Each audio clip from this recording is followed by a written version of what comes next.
Welcome back to my channel. Yes, I'm also back after a very long time. मैं बहुत time बाद shoot कर रही हूँ. As I said कि मैं दोबारा ये नहीं करूँगी, but मैंने फिर से वही किया. I'm really very sorry. So आज मैं आई हूँ अपना रिजल्ट रिवील करने, क्योंकि मैंने स्टडी ब्लॉग्स तो बनाए नहीं continuously. But still, today I'm here to reveal my class 11th result. CBSE. Yes. So let me tell you everything. Few moments later. So here's my mark sheet. So I will show you I will tell you my marks. So as I told you that मेरे half yearly में 92% आई थी, and final यानी कि annual we can say term second, उसमें मेरी 95% आई है overall. And मैं अपने सब्जेक्ट्स का नंबर बताती हूँ. तो मेरे पॉलिटिकल साइंस में 97, जियोग्राफी में 99, हिस्ट्री 97, हिंदी 96 एंड इंग्लिश 86. मेरा इंग्लिश का पेपर एज ऑलवेज छूट गया था, जैसे मैं बोर्ड के एग्ज़ाम में छोड़ के आई थी, सेम मैंने फिर पेपर छोड़ दिया. ये आदत मेरी कभी नहीं जाएगी I guess, but I will try कि मैं 12th में रिपीट ना ही करूँ तो ज़्यादा अच्छा है, क्योंकि इस वजह से मेरी परसेंटेज पे भी इफेक्ट पड़ेगा. एंड सो या this was my percentage, and from today I'll be starting my class 12th journey. So let me tell you the date. If you will not believe me, right? आप मेरी बात पे विश्वास नहीं करोगे. Today is 3rd of April. I guess दिखेगा नहीं, but today is 3rd April, and from today onwards मैं आज से ही start करूँगी class 12th को, and I will tell you from where I'm starting, and let's go. आप लोग सोच रहे होंगे मैं इतने दिन से क्या कर रही हूँ. लाइक मार्च निकल गया पूरा, मेरे एग्ज़ाम 29 फरवरी खत्म हो गए थे, एंड उस दिन से मैं बस बैठी हूँ.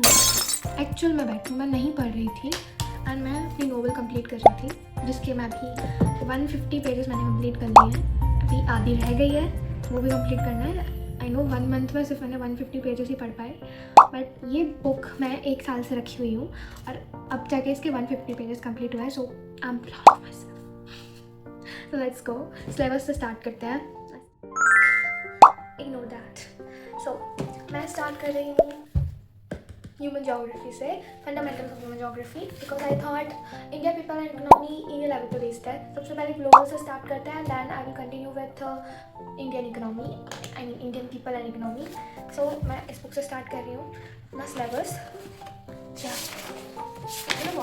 मुझे ऐसा लगता है कि 12th का सिलेबस 11th के सिलेबस से ईजी है, लेकिन बात यह है कि वो बहुत वास्ट है. 11th का सिलेबस इतना ज़्यादा नहीं था, पर 12th में आई गेस थोड़ा ज़्यादा सिलेबस है, and that is the burden कि ह्यूमैनिटी स्टूडेंट के लिए सिलेबस बड़ा बहुत हो जाता है, इतना डिफ़िकल्ट नहीं होता है. But we have to cover up. So I am starting for today from today, but मुझे लग रहा है कि मैंने थोड़ी देर कर दी, मुझे थोड़ा पहले स्टार्ट करना चाहिए था, तो मैं शायद कवर अप कर लेती और अच्छा. बट स्टिल, जो कि मैंने अभी स्टार्ट नहीं किया था, पर मैं अब कर रही हूँ. So let's continue.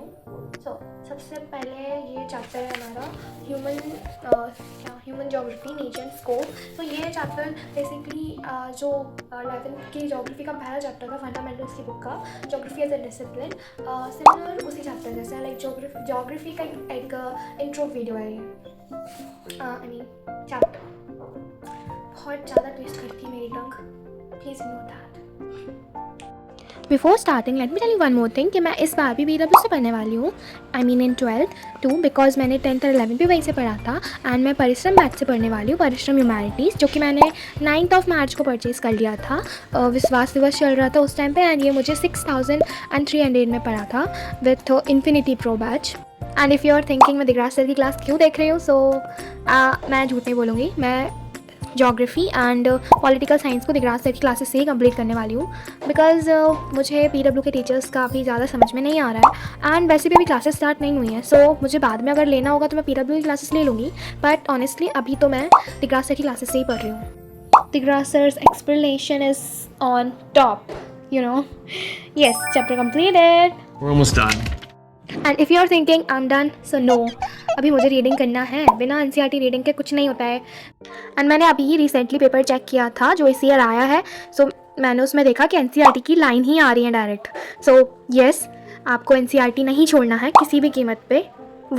Each line is important, you know. आपको दिख रहा होगा कि मैं पढ़ रही हूँ चैप्टर को line by line, you know. मुझे चैप्टर रीडिंग से ज़्यादा समझ में नहीं आया. आई मीन फर्स्ट रीडिंग में कैसे आ सकता है, मैं उसको दोबारा रीड करूँगी तब आएगा, you know. I'm going to do this for each and every chapter and I'm finally done, thankfully. And that's it. So yes, finally I have completed my chapter first of geography, fundamentals of human geography. But yeah, एक बात है कि अभी भी मुझे इतना समझ में नहीं आया वो चैप्टर, पहले यूजुअली किसी को भी नहीं आता है। और उस चैप्टर में ऐसे कुछ है भी नहीं, जैसे कि geography as a discipline chapter था, बट उसके जो बेसिक्स हैं वो बहुत इंपॉर्टेंट है, तो आपको वो ज़रूर पढ़ना चाहिए। पहला चैप्टर बिल्कुल भी स्किप मत करना। मैं भी उसको दोबारा रीड करूँगी अभी एक आध दिन। मतलब हाँ, स्टार्ट कर दिया है मैंने। अब मैं मतलब कंसिस्टेंसी बनाने का पूरा ट्राई करूँगी, क्योंकि मैंने 11th में कंसिस्टेंट बिल्कुल नहीं रही हूँ मैं। 10th में तो छोड़ ही दो, मैं भी नहीं रही हूँ, but this time I will try my best. So that's it for today. Thanks for watching, love you all, tata, bye bye. Bye bye. Bye bye.